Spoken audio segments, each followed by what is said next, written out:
Bab 506. Kamu peduli padaku. Pria itu sama sekali tidak mencintainya.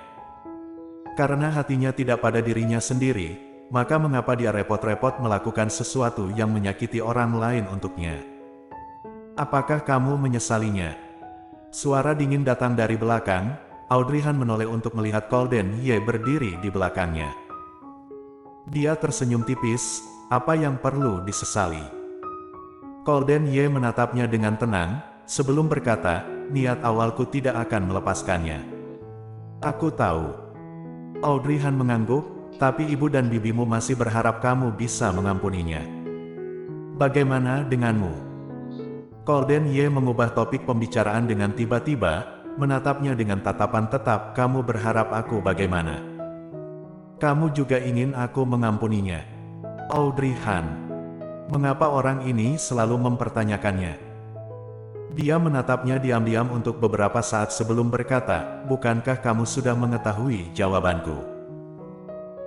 Mendengar, bibir tipis Colden Ye tidak bisa membantu tetapi terangkat, lalu dia mengangkat tangannya, ujung jarinya jatuh di pipinya, dan dengan lembut mengarahkan rambutnya ke bagian belakang kepalanya.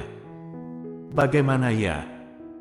Aku tahu bahwa kita tidak bisa membiarkannya begitu saja, tetapi nyonya kita berhati baik, jadi aku harus memaafkannya kali ini.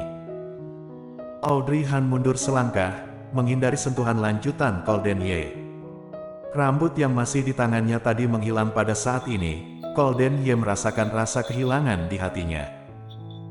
Tangannya berhenti di udara dan tidak menariknya kembali untuk waktu yang lama. Audrey Han berpikir sejenak dan berjalan di belakangnya dan bertanya, bagaimana cederamu? Bisakah kamu menahannya setelah keluar begitu lama? Mendengar, tangan Colden Ye perlahan diturunkan, dia tidak terburu-buru untuk menjawab kata-kata Audrey Han, tetapi berbalik, matanya membakarnya dengan erat. Kamu sedang peduli padaku. Dia memejamkan mata, menarik napas dalam-dalam, dan mengangguk. Begitulah. Bagaimanapun juga, kamu adalah seorang pasien. Colden Ye mendengar dan ekspresi di matanya sedikit khawatir. Kalau begitu, bisakah aku meminta lebih banyak perhatian?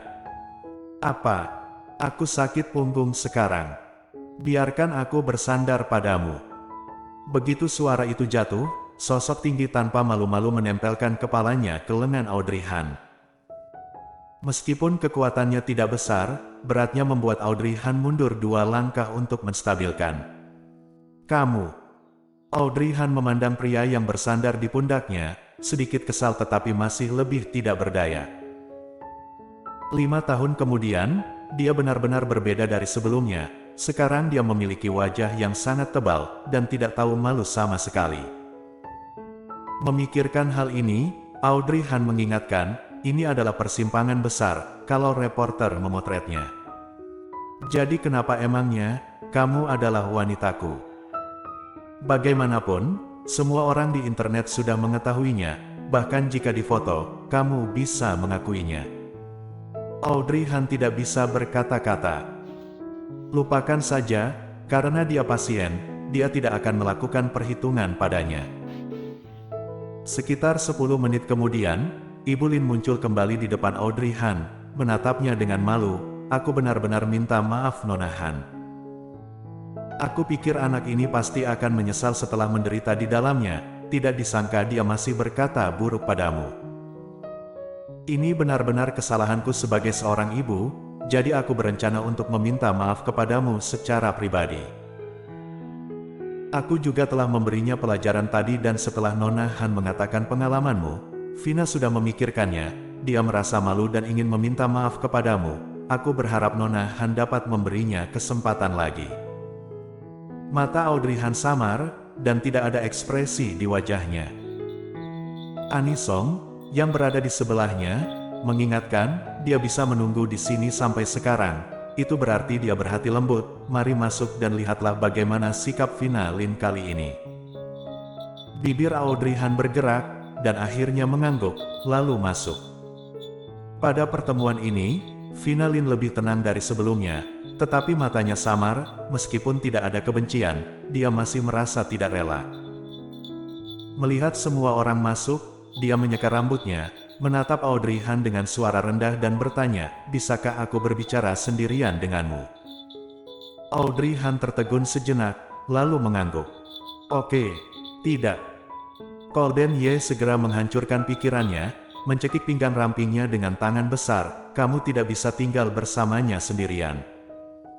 Wanita itu dapat melakukan insiden asam sulfat, jika tidak ada orang lain di tempat, bagaimana jika dia ingin menyakiti Audrey Han lagi?" Mendengar, mata Finalin berkilat kesakitan, "Apakah kamu sangat tidak mempercayaiku? Aku sudah menyesalinya sekarang. Aku hanya ingin mengatakan beberapa patah kata padanya. Selain itu aku sudah lama berada di sini, bagaimana bisa ada senjata di tubuhku yang bisa menyakitinya? Masih ada penjaga di dekatnya, dan dia tidak bisa melakukan apapun." Dan matanya berbeda dari sebelumnya. Audrey Han berpikir sejenak, menoleh ke Golden Ye dan berkata dalam-dalam, "Kamu keluar dulu, aku akan berbicara dengannya." "Audrey." Golden Ye mengerutkan kening dengan tidak senang, "Kamu masih mau nyawamu tidak?" "Mau." Audrey Han mengerutkan bibir merahnya dan menatap Golden Ye dengan serius, "Aku lebih menghargai hidupku sendiri daripada kamu. Dia tidak sendirian sekarang. Dia adalah seorang ibu, dan dia harus menyelamatkan hidupnya untuk melindungi Glenn. Jadi dia tidak akan pernah mempertaruhkan nyawanya." "Dengarkan perkataannya," kata Anisong. Golden Ye mengerucutkan bibirnya yang tipis, dan tatapannya yang tajam jatuh ke wajah Finalin. Garis pandang ini setajam pisau. Kulit kepala Finalin mati rasa oleh tatapan itu. Dia benar-benar menyesalinya. Dia seharusnya tidak melakukan itu. Jika dia tidak melakukan itu, mungkin Golden Ye tidak akan membencinya seperti sekarang, dan tidak akan memperlakukannya sebagai orang yang berbahaya. Memikirkan hal ini, Finalin merasa menyesal di dalam hatinya. "Jika ada sesuatu panggil aku berada di luar pintu." Pada akhirnya, Golden Ye masih mematuhi maksud Audrey Han, tetapi dia masih mengkhawatirkannya, berdiri di luar pintu dan tidak ingin pergi. Finalin tidak peduli apakah dia ada di luar atau tidak, selama dia tidak ada di sana sudahlah cukup. "Kamu bisa mengatakannya sekarang." Finalin tersenyum pahit dan menatap Audrey Han, "Kamu sangat bahagia. Kamu memanggil semua orang keluar bukan hanya ingin memberitahuku ini kan?" Audrey Han duduk di depannya. Mata Finalin masih mengeluh, "Mengapa kehidupan begitu tidak adil? Aku pikir aku telah bertemu pria yang baik dan akhirnya memiliki kesempatan untuk mempengaruhinya. Selama aku terus bekerja keras, suatu hari dia akan menjadi milikku. Tapi pada saat ini malah keluar dirimu, aku pikir kamu mendekatinya melaluiku, tetapi kemudian aku menyadari bahwa kamu adalah mantan istrinya." Gelar mantan istri mengejutkan Audrey Han, kemudian dia bereaksi. Meskipun dia dan Golden Ye masih menikah, tetapi untuk orang luar, dia telah pergi selama 5 tahun, dan di mata orang lain, dia memang mantan istrinya. Karena sudah pergi, mengapa kembali lagi? Bersambung.